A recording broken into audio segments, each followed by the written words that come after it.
Welcome again to Unconventionally Python.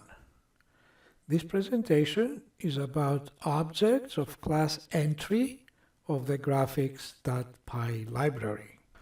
Objects of the class entry are displayed as text entry boxes on the canvas in which a user of the program may enter, input, provide if you want, data, or edit, change data.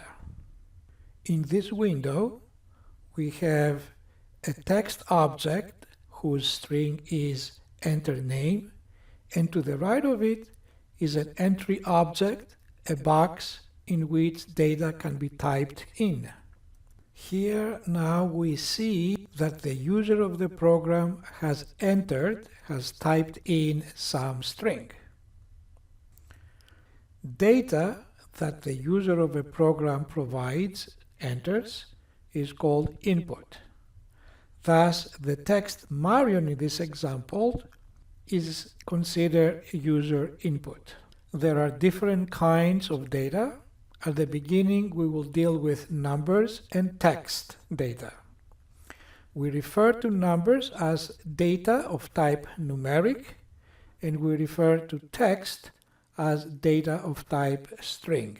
We will elaborate a bit more about data types at a later time, but keep in mind that whatever is entered, input, in an entry object is considered of data type string, even if it looks like a number. Let's examine some parts of the Python code that resulted to the entry type object and in general the window we see here. Lines 5 and 6 create and present the window that we see here with the title EasyPy. Lines 9 through 12 create and present the text enter name. Line 14 is a comment, a note, and has no impact on the program. Inclusion of comments within your program is highly recommended.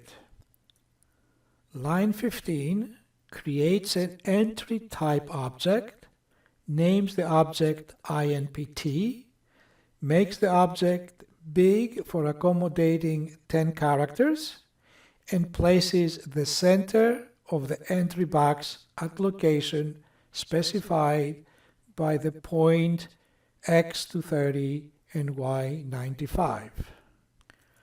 Line 16 paints the background of the INPT object to light yellow color. Last but not least, line 17 draws the object adhering to the specified characteristics. Thank you for watching the Unconventionally Python, and please practice. Thank you.